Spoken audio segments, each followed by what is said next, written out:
Ah, greetings in the name of the Most High. Yes, yes. You're not crazy. You're not crazy. Things have really sped up. So I think we'll take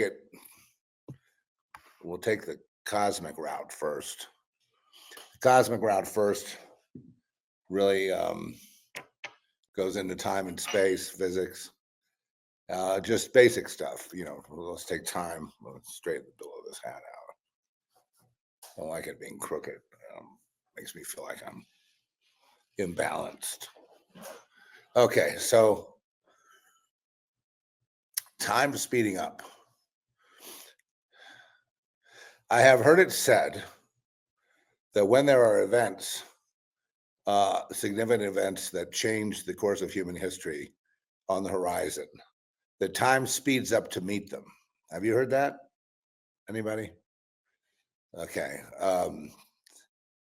It seems like we're on this trajectory. Part of it may be, so much is mind, everything really comes down to mind. We're in the dimension of mind. We're actually in the dimension, if you really want to analyze it, we're in the dimension of dreams.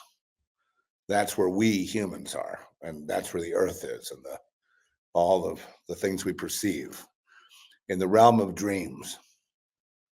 The realm of dreams is the only way you could have a time-space continuum as we do, and it's fairly ordered. It may be also it's a dream, but it's a dream given to us. It's interesting how I think it's the Australian or maybe the New Zealand Aboriginals have this idea of dream time, and they report dreams, but those dreams are real reality, not dreams, right? They see things in the dream time that can be prophetic. And I think in some ways we do too. When we tune into, for example, if you meditate on your breath, I like to meditate on the breath of Yahweh, like, and like Yahweh, like way is like an out breath. And then it just becomes a thought. Then it's just breath. And then there's the awareness that you're not the only perceiver in the room, right? The perceiver is perceiving, another perceiver. Is that the over perceiver? Is that the perceiver? Is that the transceiver? And in a world of mind, projection, how many times have you thought of someone and they called, or they came into your life somehow, or you thought, shoot, I like to do this with my life, something I'm not even familiar with. Like there's a young man that sailing to Hawaii. He dropped out of a dead-end job at Discount Tire, and no onus on people that work for Discount Tire. That's fine, work for Discount Tire, but he didn't like it. Nothing about sailing. He bought himself a 1971 sailboat, basically a one-man sailboat. It's could have two people probably, or even four maybe, but it consists of a mainsail and a jib, or the front sail. And nothing about repairs. For example, there's an engine. There's a little low power engine for when there's no wind, and sails need to be a certain texture, and they need to be, before you take off on a trip like that, you need to make sure your sails aren't going to tear and rip. And he had to do all that stuff in preparation, but then he took off. And I think he's in day 21 or 20. He'll be arriving in Hawaii very soon, and there's going to be a whole bunch of people waiting for him, because he turned to social media to record it all on video, and he keeps in touch with his followers on video, and I'm one of them, and we watch him cross over. It's a great story, and imagine my shock to see that there's like 5 more guys sailing now doing the same thing he's doing, but it's not as good. It's him and his cat. He's got this cute little cat with him, and that's all. And him. And he's had some rough weather, but he's had in general pretty not huge waves, but some heavy seas a little bit here and there, but nothing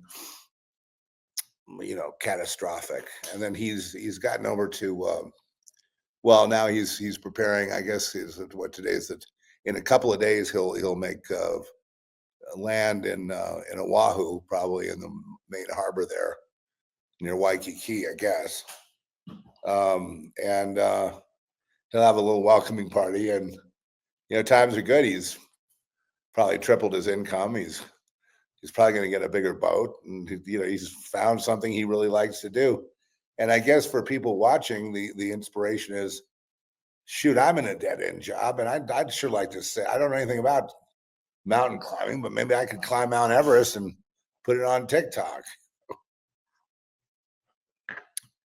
I don't know. I don't know anything about. I'm not a broadcaster on. I mean, I'm you see me here with little snippets of talks that I do, but my concern is mainly by here on the Zeph Report podcast. It's basically buy the truth and sell it not. I'm in search for the truth, and constantly. And if I'm, a lot of times I'm just hitting on truth, which I can tell if I get a lot of bad vibes that I know I'm over the target. And then sell it not. It's freely given, and freely you've received, and then you give. You impart whatever. If you felt you found something of value in any of these talks, you can impart it to others, and that's how people are fed. And that's really what the Word of God is. It's really something that's written in your heart. But people understand there is a Bible, and that's very inspirational. And it's great to remind yourself of the wisdom in the Bible and some of the stories and the way God works with people, so you don't get so disappointed. One reason is so you don't feel like you're being picked on, right? Did I hit ding? I hit a nerve there.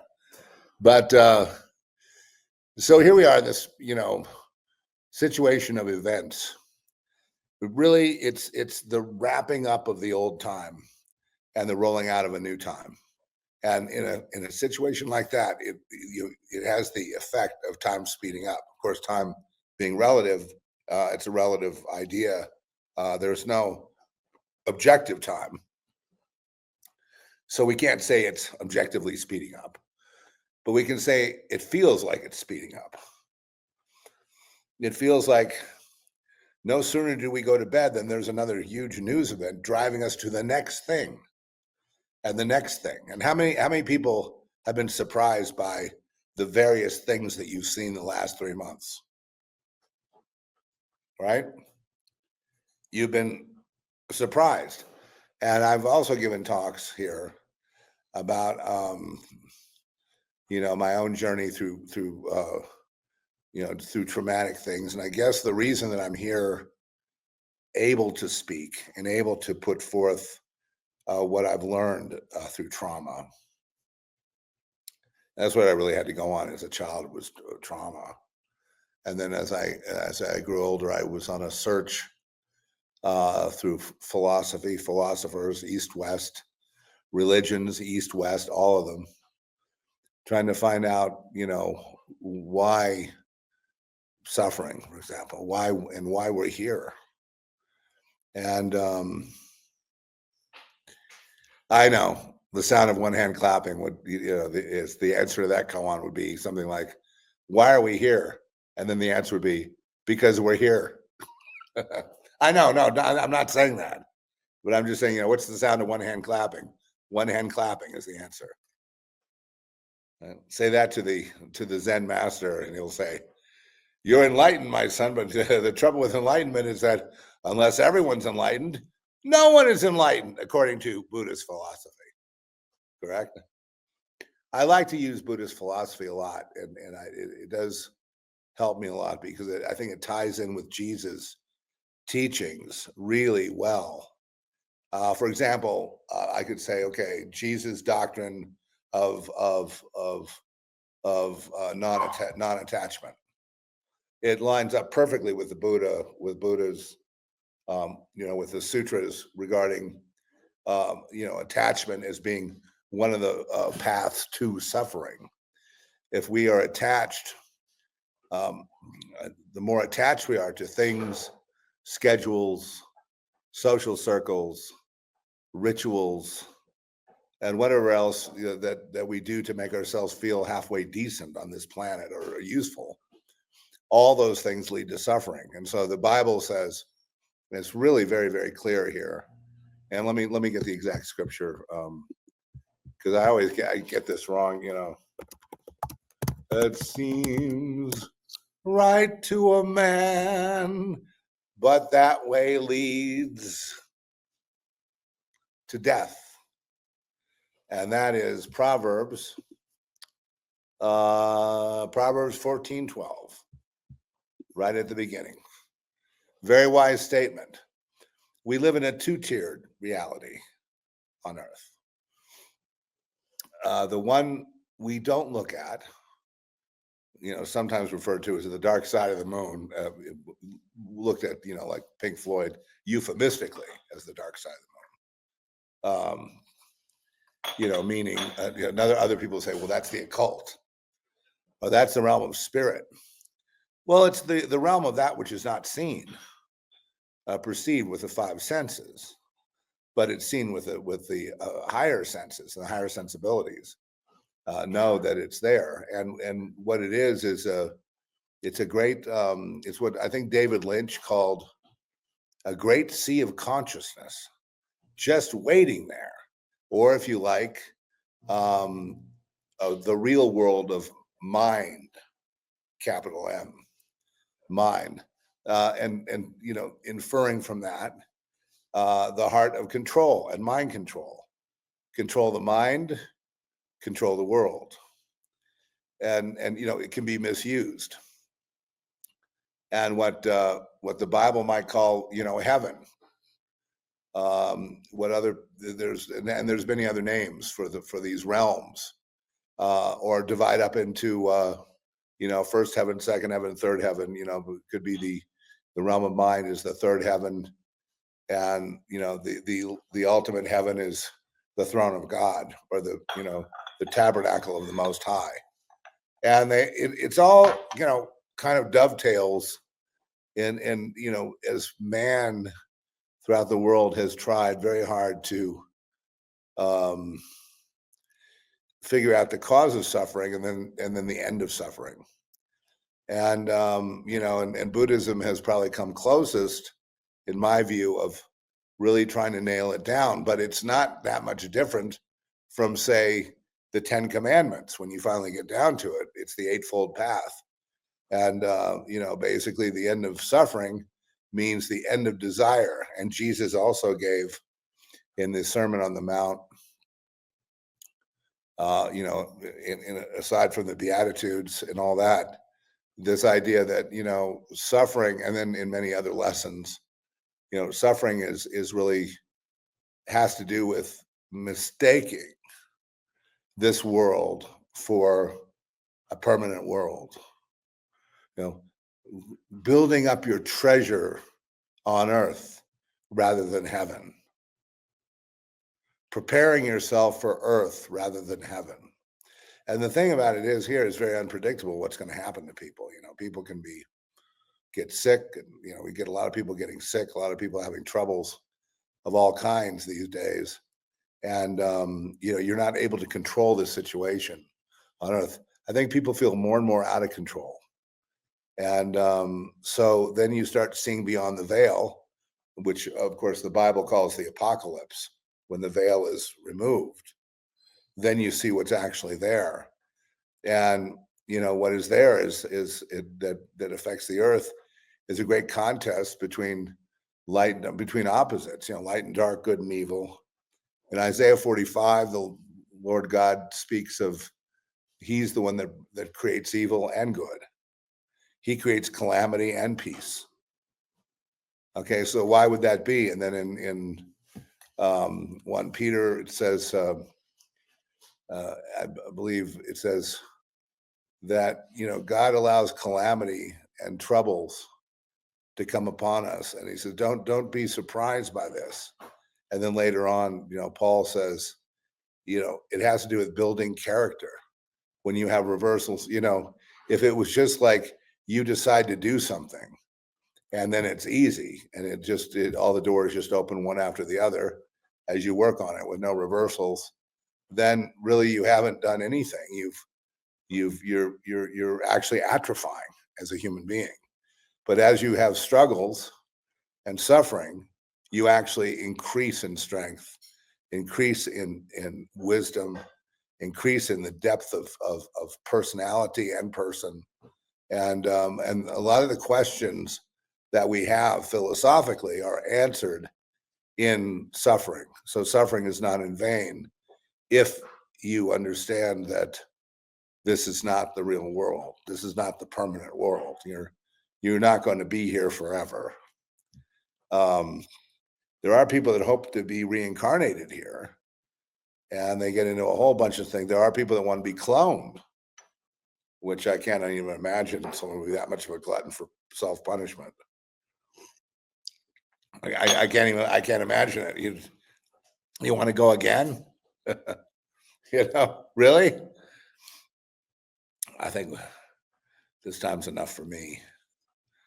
But a lot of people want to come back and, I messed up this life so bad. I'd like to be, reborn and have another go at it, like the Stevie Wonder song says.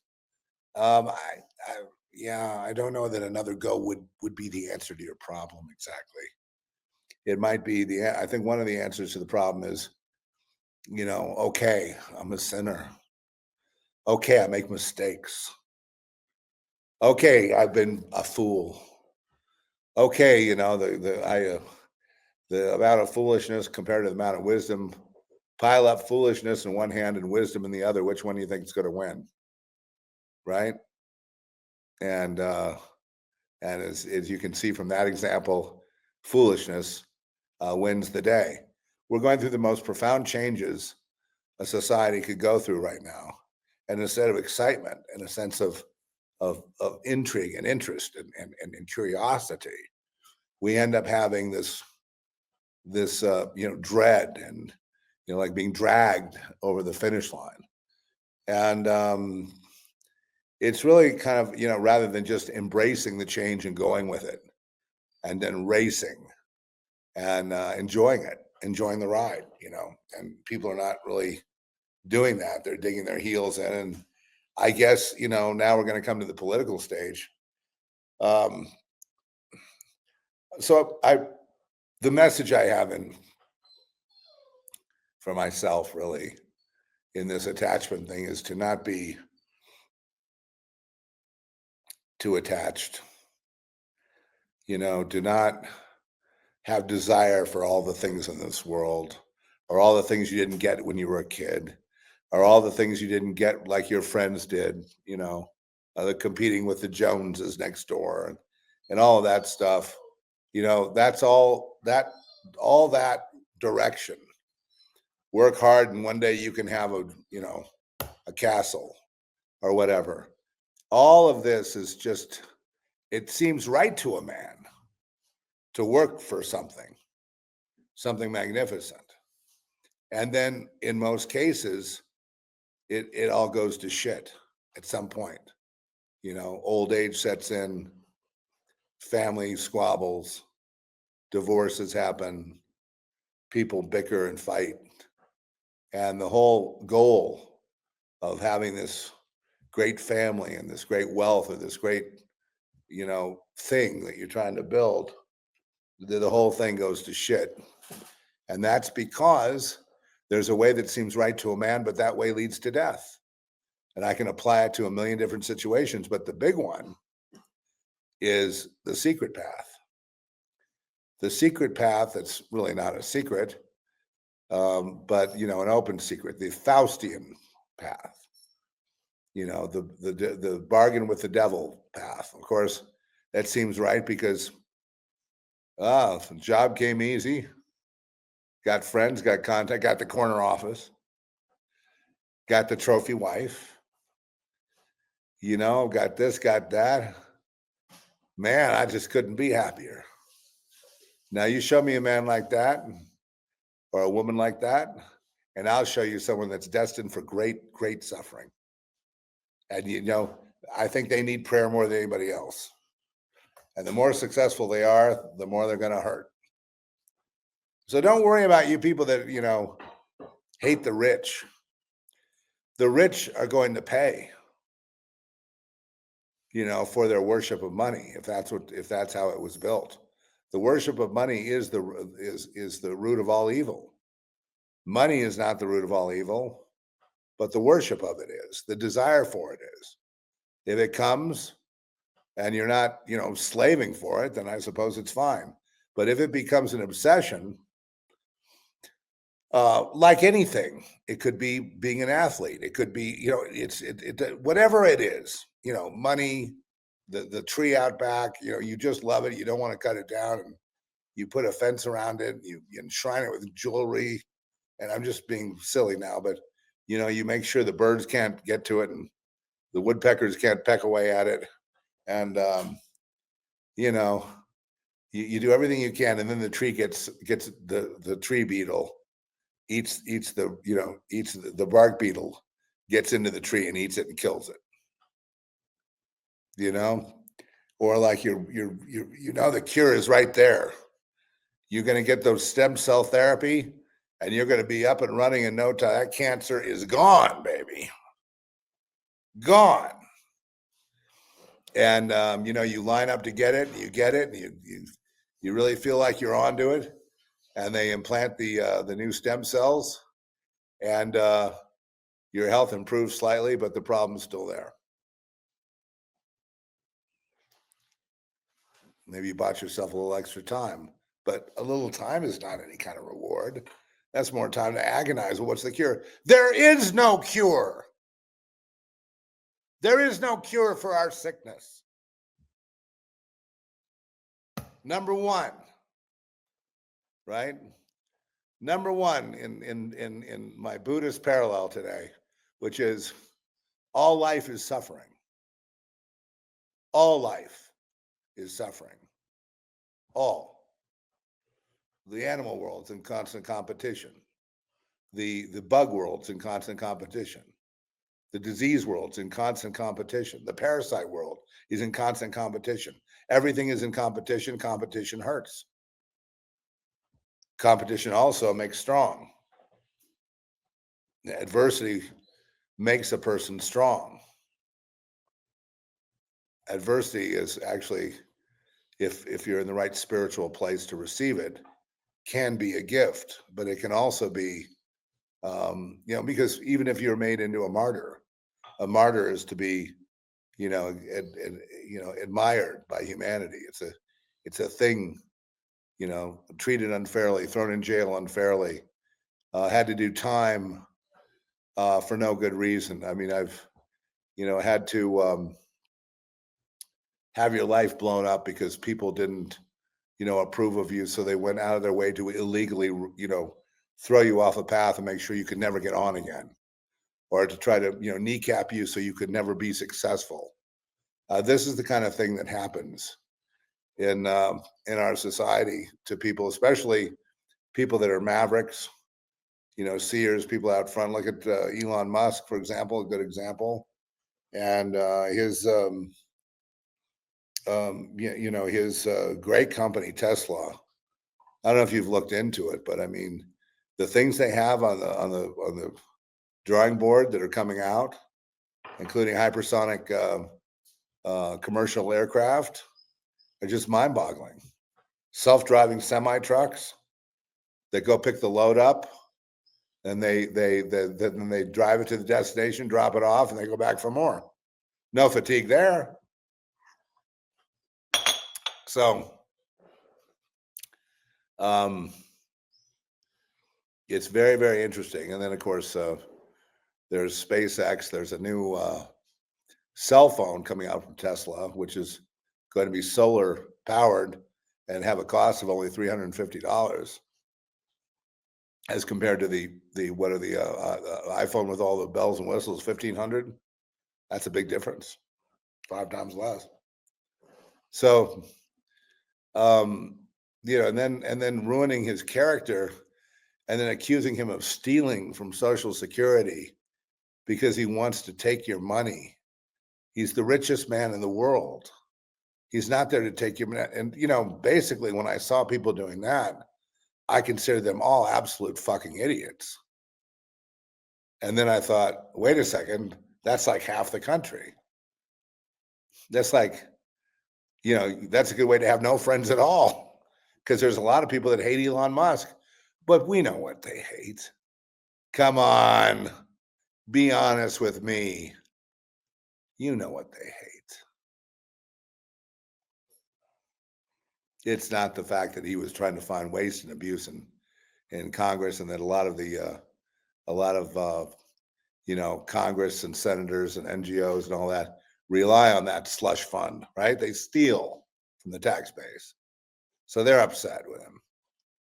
But the real reason they all jump on Elon. Well, let's name a few. One, he's the richest man in the world. So if you've got a problem with capitalism and it didn't treat you fairly, and you can barely pay your bills and you're just barely hanging on, and you see this guy, I mean, it's all knives out. And he doesn't understand that because he's never been that kind of jealous person like we are. I know I don't hate him at all. I feel I have a connection to Elon Musk in some way, and I'm not quite sure what it is. It's weird. It's like we were up in the guy has Zeppelins. So we were up in his Zeppelin, the two of us, just looking at the earth below, just high up there. And I don't know what we were talking about. I wrote about it in a Substack at some point. And you can go back and find it. But the thing is that so you take someone like that, and he says, and he is kind of reminds me of my brother in the sense that he's got a slight autism thing. It's more or less. It's not that heavy, but I think what it causes him a lot of pain when people attack him with lies, and he gets very upset with it because he says, "I didn't hurt anybody. I helped." And, he didn't realize how many people were dependent on theft of taxpayer dollars. He didn't realize how many institutions and how many people were committing fraud in America. It looked like half the country was. He uncovered that, so he became a very unpopular man. Then those people who are also rich, they're billionaires, by the way. But see, no one's mad at them because they pay to bust people in to do these protests and whatnot, and they send their minions out to get Elon. And then Elon finally couldn't take it anymore, so he left Doge, and he left the Trump administration because he said, "I didn't hurt anybody." Well, he's backed off. He didn't hurt anybody. He said the number one thing, his number one policy for fixing the nation, you know what it is? Having children. And of course, that flies in the face of everything that a nihilist personality would want, which is no children, no population, lots of sickness, euthanasia, death everywhere, death of all things, death of all carbon, death of biology, death of planets, death of the sun, death of the sky, death of everything that you can think of, death, death, death, death, death. Because that is what it means. There's a way that seems right to a man, but that way leads to death. You go that way, you can get very rich. You can fly around a private jet. You can do lots of things if you want to play ball on that side. If you want to break on through to the other side and flash those those horns with pride. not understanding that you just show yourself to be a fool. I mean, what does it profit a man if he gains the whole world but loses his soul?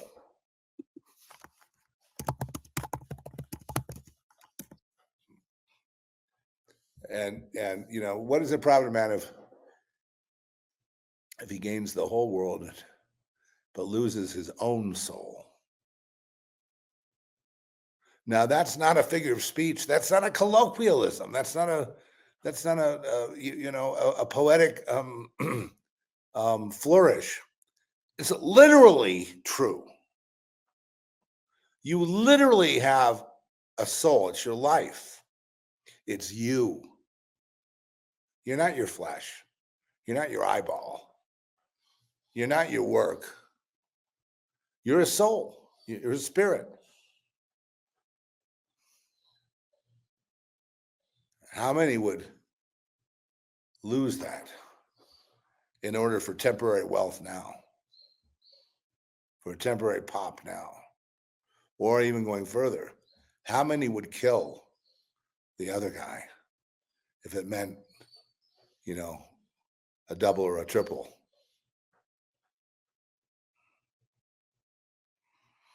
What would you do for success?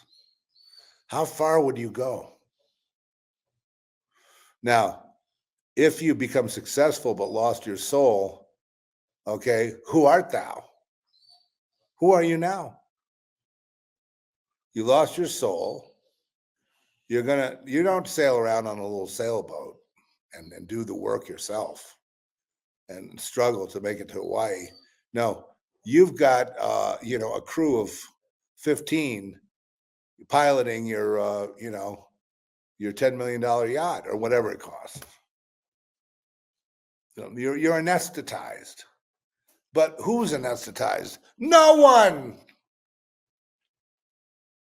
You call yourself the Grateful Dead, to use a euphemism that was taken up by a rock band. Grateful? Are you grateful to whom? You're grateful to yourself for being dead. Or if you like, what that means is having no soul. When they say Grateful Dead, that means, well, we sold our souls for rock and roll. We wanted to be famous. People know what it means. They have soul depositories all over the world. You could go check in there and you could just say, okay, I'm ready, guys. Put me through the gauntlet. Do what you will to me. I'm yours. Which means that in cosmic terms, and this is a fact on the ground, this is a fact of physics. In cosmic terms,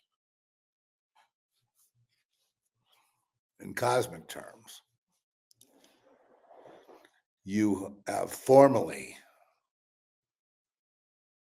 rejected your birthright, because the soul blossoms in death. The soul's let out, it moves. It's much more than just a man, a woman. There's much more to it. But since people don't value it and they lose it but are successful, and you see them later in life, they don't remember things, their eyes are vacuous, their demeanor is not quite likable, they don't look happy. Indeed, something happened. And what they did is they substituted, because I think it's kind of like a common sense thing that you in the material world, that the material world's fading away.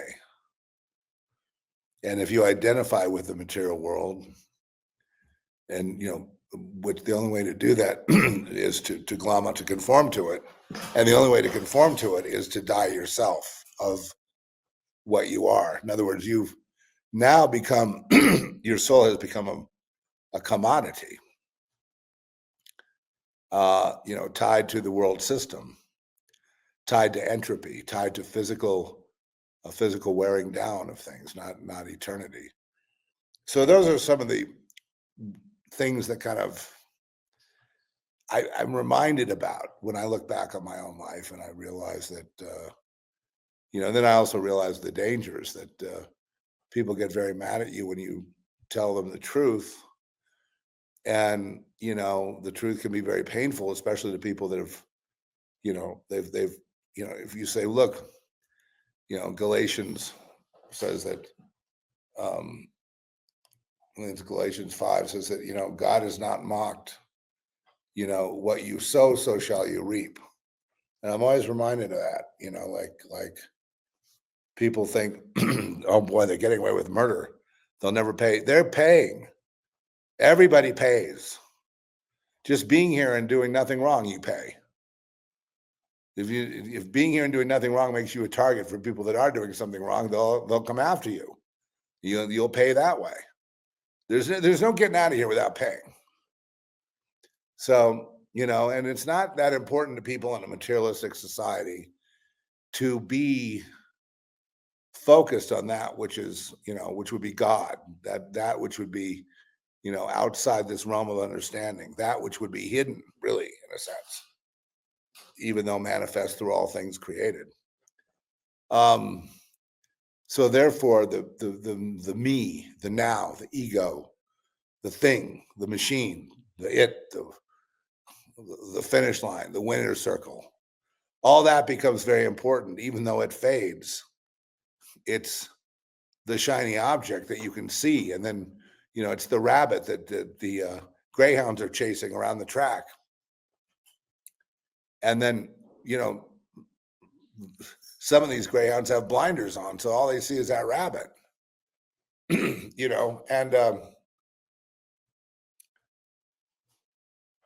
it's a real dichotomy. How do you get back on track? Well, if you're really blessed. No, I mean, this has happened to me a million times. I got distracted and I wanted to fight. I wanted to fight the world. At one time I wanted to be a terrorist. I did. That was a long time ago. But something else took hold, and I realized that creating bad causes, in other words, you reap what you sow. And so that being a terrorist would be that you just end up, you're just offering yourself to be killed, in the end anyway. But, and you're killing other people, which of course, when you fantasize about it, it sounds fantastic, especially if they've done you wrong, right? And they've done you really wrong. You'll get them before they can get me. But that's really it's almost like a child's game. That idea of revenge is very childish. It's very material. The more material it is, the more childish it is. The more spiritual it is, the more wise it is. And so the less desire it holds, the more wise it is. The more desire it holds, the more childish it is. More childish it is, the more you're likely to sin against God, meaning the biggest one, meaning to blot out the existence of God, to declare there is no God, that all there is me. Like John Lennon in his war cry, he says, I don't believe in the Beatles. All I believe in is me. Right? I just believe in me. Okay, so if he were around, I would say, well, Johnny boy, who are you? See, and therein lies the question. Who are you? And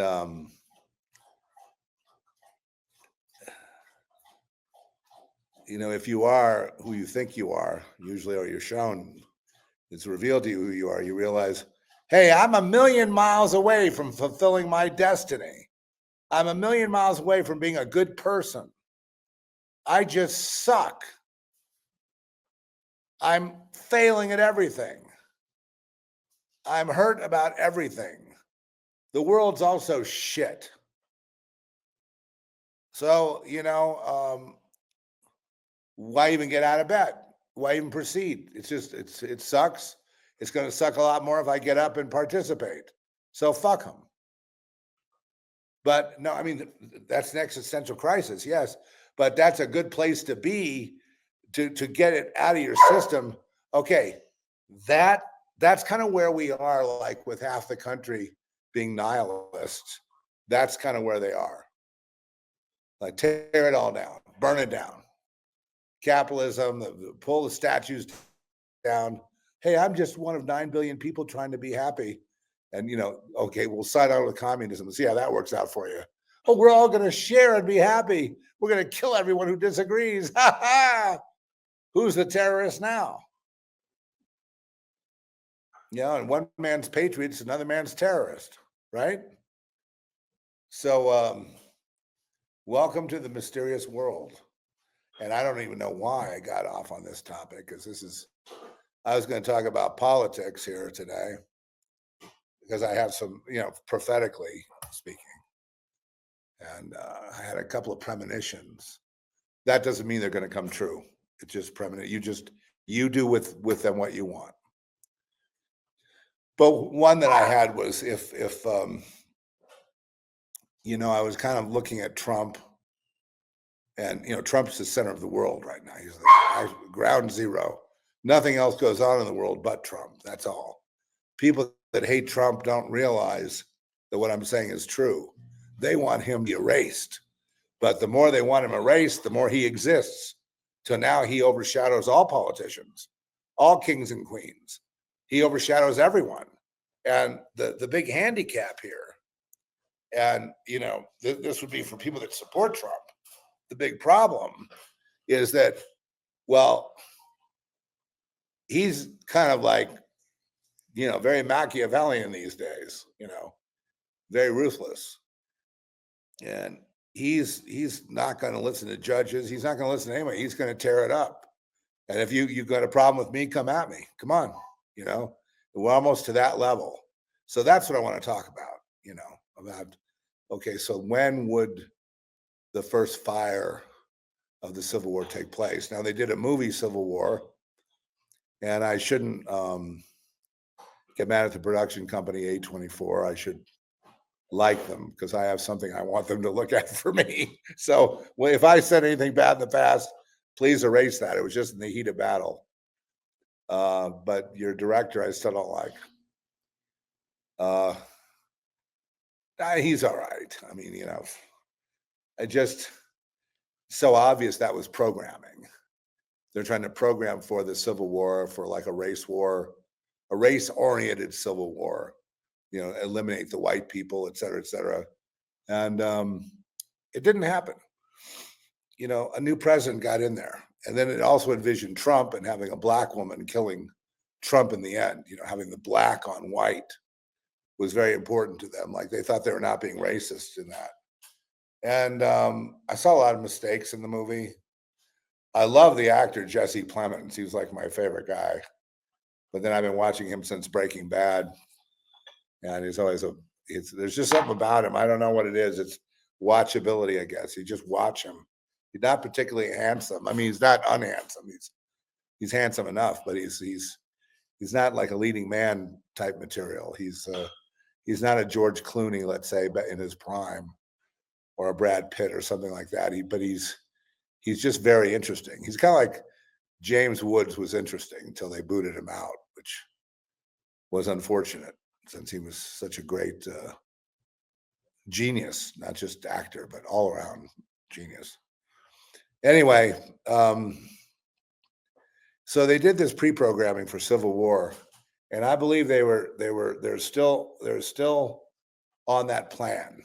Okay. But I think it was like too little, too late. When they came out with it, I'm not sure they envisioned. Well, I guess they did envision another Trump. So I guess it would be pre-programming, but it seems that if they're really going to use it for pre-programming, they should have released Civil War now. Now would be a time. That I feel like they did it too early. If the effect was to be like an MK Ultra scientist, controlling the world's mind.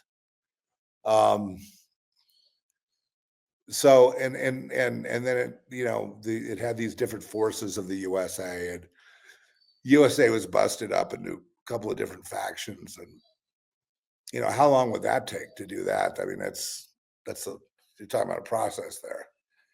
So people want to wonder, well, if you keep going like this, eventually there's going to be violence. And so that's what I kind of want to address today. I think, there's the people, it's been revealed that the people that don't like Trump don't like the USA. They don't like the America as a country. They don't want democracy. Like Bruce Springsteen was over in I don't know, the UK or something, having a concert, and he puts on a great show and all that, and puts a lot into it. But then he gets up to do a political speech, and he's talking about the land he loves. For 250 years, he says, we've had this beautiful democracy. We don't have a democracy. We don't live in a democracy. The word democracy is not in the Constitution.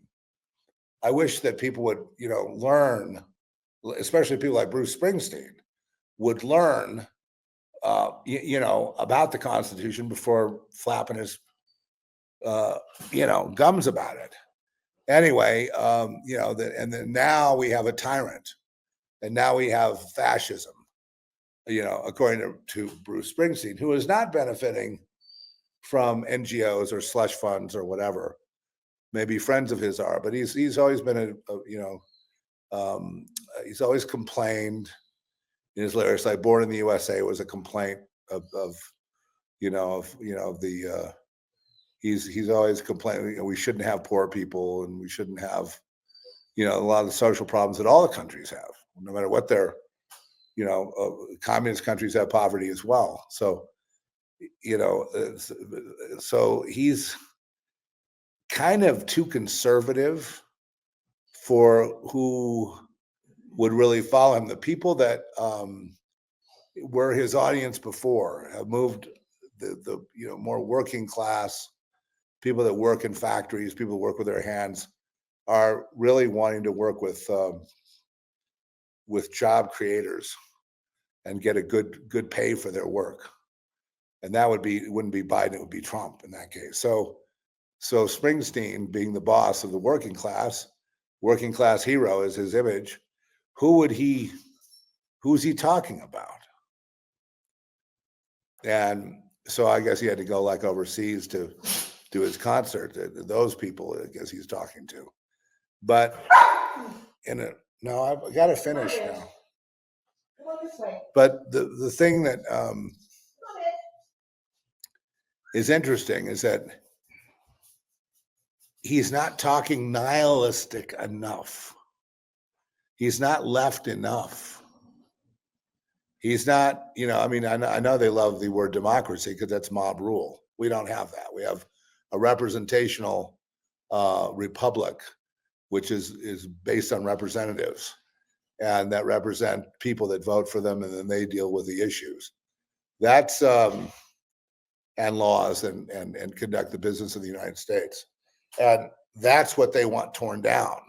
Now, let me go ahead and put my communist hat on and tell you, here's what I would do. Now, I'm terrible.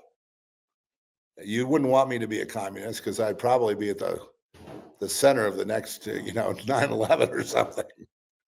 But I can tell you why, because I have a great deal of anger toward the elite, toward, what you might call I have like a conflict within myself. I'm resolving now finally. But I've, because I guess of the way I was treated. But I have this to say about it, and I would tell Bruce Springsteen, all the artists, if you want to work, since it's all pay for play, it's all rigged, right? I mean, who becomes a rock star is all rigged. Rock stars are chosen, not made. And, usually, or they're picked out from, they're rising and then they're talked to, hey, buddy, and it works on the patriotic side too, for warmongering. And, it can tip either way. I think the best way for a country to be is more the middle way. More in the middle, not hard left or hard right. Because hard right is war and hard left is tearing the country down. So those two extremes don't work. War will kill you, and so will tearing the country down. So, but it looks like some of these people have lost their audience of the classic liberal. It's like the kind of liberals that show up at these rallies now are mainly old people, and the young people just aren't really there like they used to be. And so we're kind of like leaving the two-party system. I'm not really sure what's going on with that. But I will say this, that you've got two different people. You got the people in the United States that feel they just want to get rid of the USA. No border, no wall, no USA at all. They mean business. And I can't believe we keep going back to this democracy and talking about democracy. They don't want democracy. They want a takeover. Military takeover, fine, as long as it's going to tear down capitalism. Okay, at the end of a gun. They know that. So I'm asking you where the next flashpoint is. I don't think they'll get too far with it. It's just interesting watching. That's the question of the day. Will we hit a flashpoint, like say in Wisconsin? Where was that Derek Chauvin put in prison for the Floyd thing? Where was he? They're talking about letting him out, and they realize that could cause a riot, and then letting it. And the judges are ready to step in and stop any retaliation because the judges have taken over the presidency. The problem I see with Trump and the presidency is that at this point, I'm agreeing with someone I heard on InfoWars yesterday morning. What's his name again? Harrison Smith? Harrison. He said he looks at the administration and he says it's almost enough, but not quite. Almost, but no cigar. We're not out of the woods. And out of the woods, what would that mean? Would you get rid of all the opposition? No, I'm not sure that it can be solved. This is the human condition. So my answer to it, in making it work for me, is to first of all embrace whatever the climate is. I had to embrace COVID, make something out of that. We did, didn't we, Trish? We had movie companies started against all odds. We just kept plugging along. I know people say there are shortcuts. There are things we could have done that we didn't do, but we're finding our own way. But I mean, that was like really hard to get a door open, a phone call returned, anything. And it was just really tough. And COVID really complicated it. So people were only really doing business with people they knew. And we were coming on as new, So, but, we embraced it. It's like I took my RV, we took off out of here, went up to Wyoming and hung out in Wyoming where nobody was wearing masks and, kids were playing and eating ice cream. And, we were at the Devil's Tower and people were enjoying that and beautiful weather. And, I just like, I was up there was like, what crisis? There's no crisis. And in New Mexico, then the governor was screaming at everybody, don't leave New Mexico. Stay in New Mexico. Where are you going? You're supposed to stay here while we have this pandemic. And then we were like, look, lady, it's not a pandemic. It's a plandemic. And it's Event 201, carried out by Bill Gates and Johns Hopkins University. And everybody knows what it is. And the mRNA shot, can hurt people, and people that are weak heart-wise have a real risk of myocarditis. And, it's just a shit show from beginning to end. Plandemic, a fake pandemic is what it was. And yes, there was a virus. And yes, it reached a pandemic level, but it was planned. And I reported on it. I talked about showed how the Air Force was spreading it on purpose, and and also there was being spread through frequencies, and I don't know. Some people said it was spread through 5G towers. However, it was spread, it got around. People did die, not like the Spanish flu, but they died more from the vaccine than the disease itself. So I'm very slow to trust the USA or any government at all. I don't trust. Or anybody that says we're just vote for me, I'll make your life better. So I'm kind of not a Republican or a Democrat. I have conservative fiscal values because I do believe in the value of work and pay. There's nothing wrong with working hard and getting paid for it. I am against people not getting paid, not being able to pay their bills, even though they're working 3 jobs. And that's the big complaint of people that want to tear down the country. And I understand that makes sense. I'd feel the same way. That makes sense. They shouldn't have that problem. And that has to be addressed, or you're going to have a lot of unhappy people. And no matter who's president, it's going to end up collapsing because people need to make enough money to pay for their mortgages and their rent and their food and their kids going to school and everything else. What's the sense of just being a wage slave and just being behind every month, and all you could think about is dropping out or committing suicide or rebelling? And it makes perfect sense to me. And I think movies and stories about things like that, about these social problems that are not being solved with these big economic sweeping changes, are a great way to persuade people that you got to deal with it. You can't. I'm glad to see Social Security is still there. You can't get rid of entitlements. You have to be able to earn more to make it work. We're not earning enough. And then there's a bunch of people that have illegally gotten to be billionaires through theft and through crime. And that's got to be weeded out. And it's got to be more of a fair playing field. But we can't impose man as God, because man as God becomes a tyrant. So, those are the things. As far as you people that hate Trump, there's nothing I can say about it. I can understand perfectly well how he got elected and why the popular. Would you like to know why his popularity rating is so high? It's because he is kind of a rebel. He's an outsider, and he's telling them what for. He's telling these judges to shove it up their ass. And but still, he's not getting his deportations done. A lot of the things he wanted to do, he isn't getting done because he's being interfered with. And so having fraud and inefficiency in government, having government waste and a debt that's going to bankrupt the United States is what they want to go back to. But they're billionaires. They got money in offshore accounts. They're not going to get hurt if the banking system implodes, if their stores are empty on their shelves. They're not going to get hurt, but they're going to keep,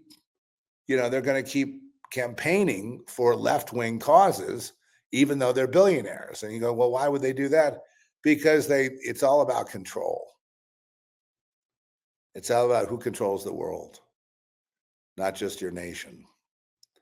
And they feel that that's an expedient way to get control, because the left, or the globalist, is no longer the left, but a globalist. So falling in line with, global organizations is closer to the goal, the one world government. And so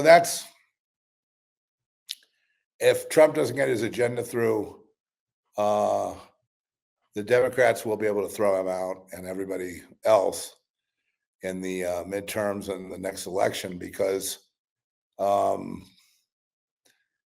miss in his case would be fatal. Even though that would leave a lot of people upset and then a lot of people persecuted, because there'll be a need for vengeance if he gets thrown out and the Congress, the House, and the Senate flips. There would be investigations on day one into all kinds of people, and yes, there would be a need for vengeance. And so maybe you have an idea for the peace of the world.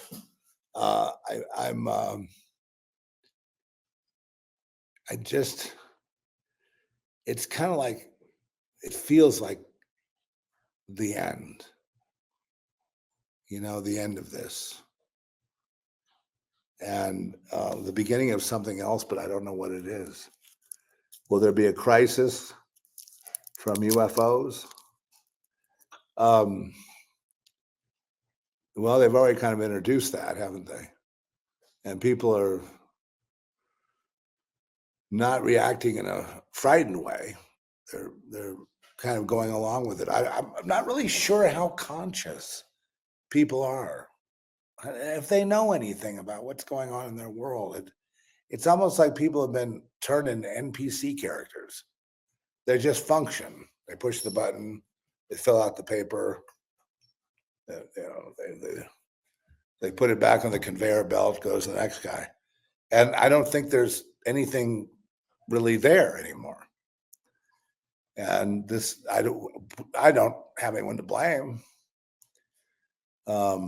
Absolute power corrupts absolutely. People that worship money are the root of all evil.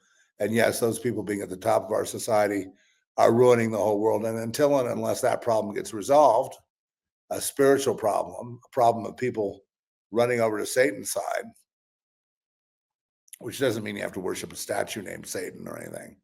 It just means, the satanic side, the satanic aspect of things, the control mechanism is at an all-time high. And the sad thing today is they don't get nothing for it. You don't get that new Ferrari or that. I remember Justin Bieber was talking about, I think he was talking about having sex with Diddy because he had his eye on this new Ferrari he wanted. And that could have been fake. I mean, I don't know. I saw it. I don't know. I saw a video. And, but, it doesn't have to be, I go over to that side and that's it. I'm on that side. So now I have a whole bunch of things I have to do. I must hurt people surreptitiously in order to get my bread, to get my butter, to get my status, to get with my slice of the pie. No one's going to give it to me. I'm going to have to take it. I'm sorry, Benson. What'd you give him? A little chew stick. Oh, really? Tendon. Okay. Well, I think he's all right now. So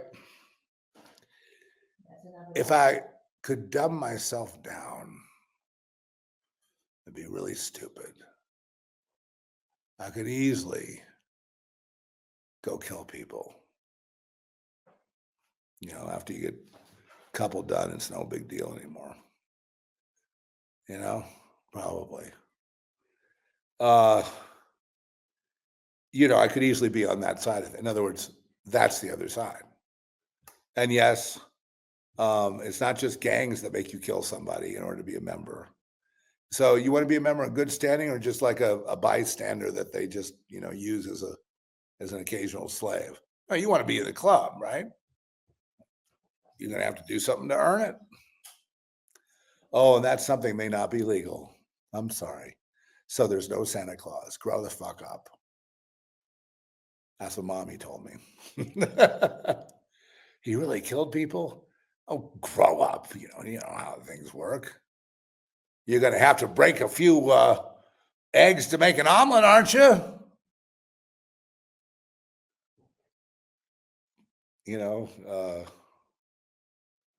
Whatever. So it's the age-old question to man, unless and until this problem, though, is eradicated, which is a spiritual problem, because I personally cannot win against the devil or witches for that matter. They kick my ass all over town. But me and Christ can do anything. So I don't want to forget that or be distracted from the Lord. I was telling people that, Jesus would meet in the wilderness with people, under the tree, playing some songs, hanging out, giving people the word, inspiring them, then sending them off in twos.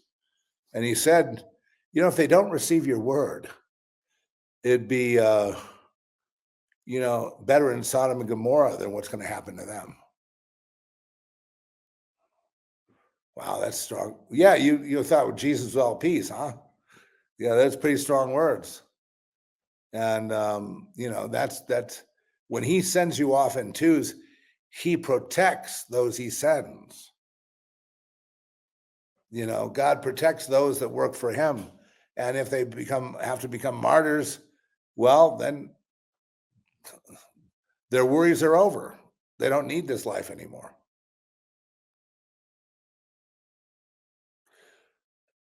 Don't tell me you want life. I'd say you want life and more abundantly.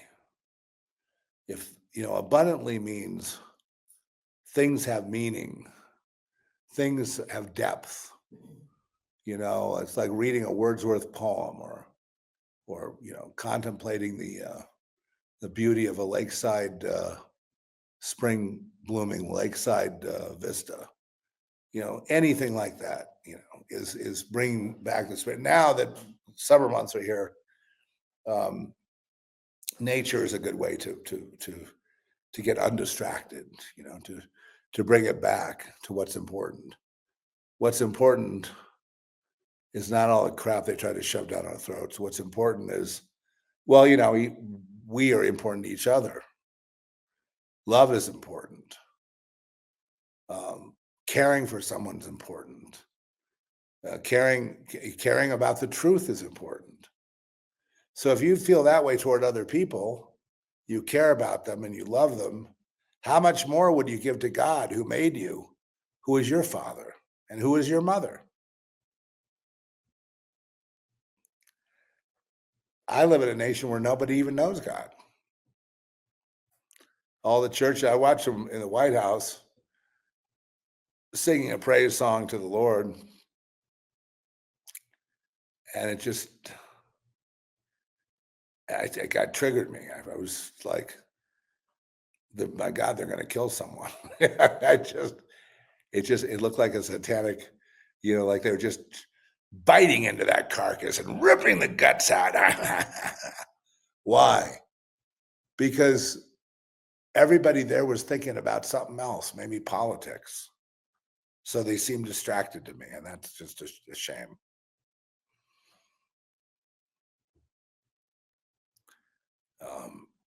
Anyway, it's going to change back and forth. I'm not sure what kind of thing the globalists are going to do, what kind of pandemic they're going to launch, or what kind of programs they're going to launch, but they really do want to enslave man and eliminate a lot of people. And I've tried to explain this to people that they got mad at me because I cared whether a statue was cut down. I said, no, they're being paid by white billionaire George Soros to go riot. Who is a capitalist, who's running the whole show, doesn't that make you a little bit upset that you're not in some pure, communist, socialist movement? So that's our contest right now. It's between one thing and the other. I say the solution is peace. Peace is attainable through the spirit, not through the flesh, not through the distractions of everyday life. So time to simplify. At least that's what I'm trying to do. Keep it simple. You know what I mean? And analyze yourself. Like, I've got a lot of anger toward things that happened to me a long time ago. And I didn't realize that. I realize I must forgive everything and everyone. I can't leave here till it's all is forgiven one way or the other. But I didn't realize I was buried a lot of anger. That I just couldn't believe people be so cruel as to gang stalk you, or to gaslight you, and to spread rumors around about to ruin your reputation so you couldn't have gainful employment, or that people wouldn't trust you, to basically ruin your life, that where suicide looks like a good option.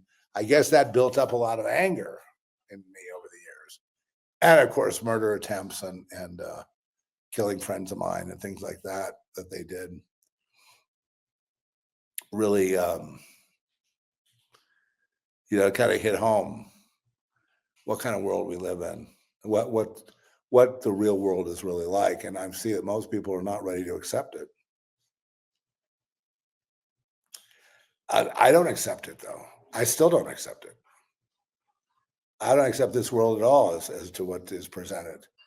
I just think it would be a great world if people would just open up to to the spirit and out of just this sort of mind control death trap of materialism. And then as far as politicos, I don't get in political discussions anymore. I don't argue about religions and which one's right, which one's wrong. I just say my experience is Jesus was there when I was in need and revealed himself in a unique way to me to prove beyond all shadow of a doubt. And nothing's ever changed since that night, actually, where I had my encounter with the Lord. Nothing has changed. The Lord's the Lord.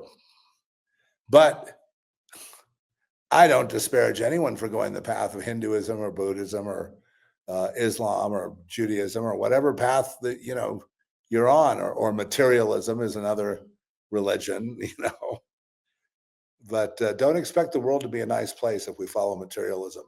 There's a way that seems right to a man, but that way leads to death.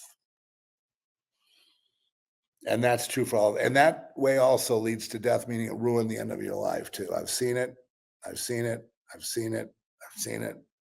I've seen him come. I've seen him go. I've seen him really, really successful and working hard and motivated and stacking up those $100 bills and building that, their man caves and their extra bedrooms and they're buying the dock and the boat, the airplane. And I haven't seen any improvement on the happiness scale. So with that, I bid you shalom. Yes, I bid you peace.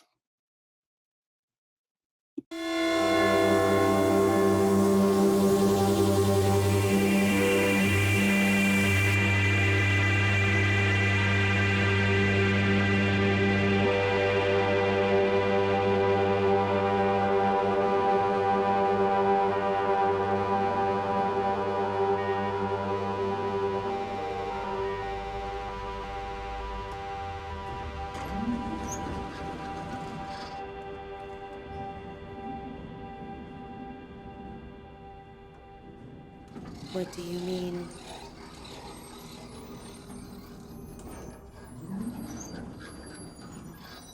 When did I wake up?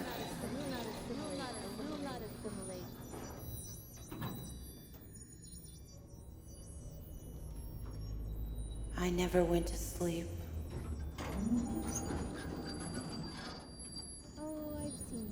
I saw something like through a window. I want to go back there.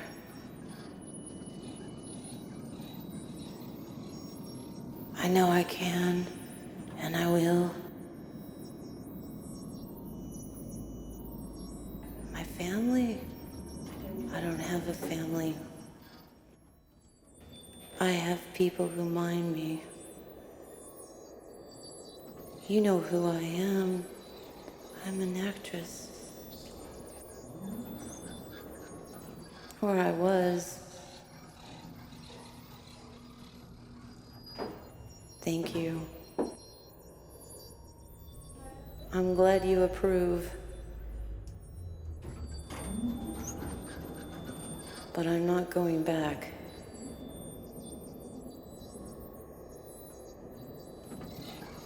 I saw something. I saw another world.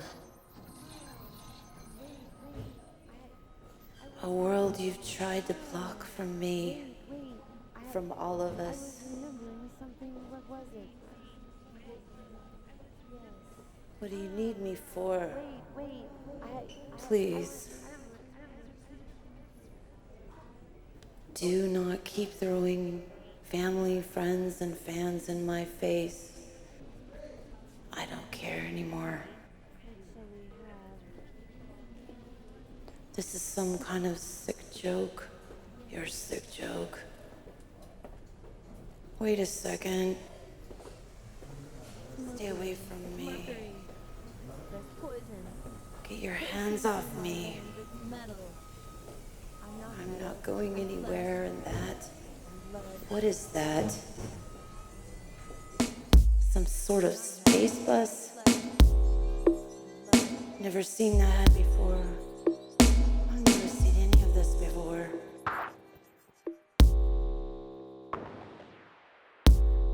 Where the hell am I?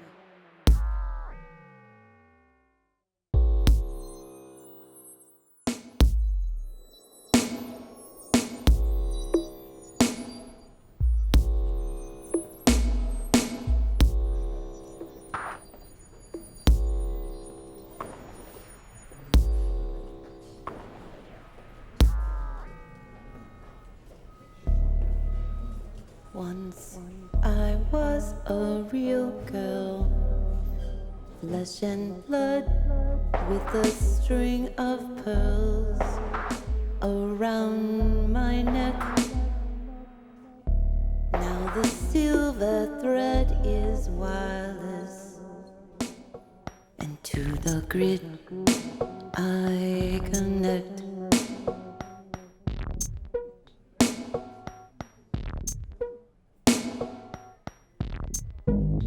There's a glitch in the system. I can see the light coming from under the door ajar.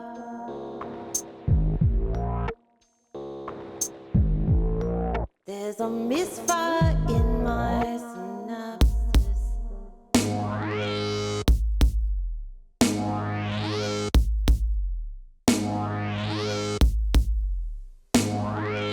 But I am afar.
Fire it up. Yes. Let's go. Let's get on the wheel. This place, this place, this place, within box, within box, within box, within box. Wait, I was remembering something. What was it?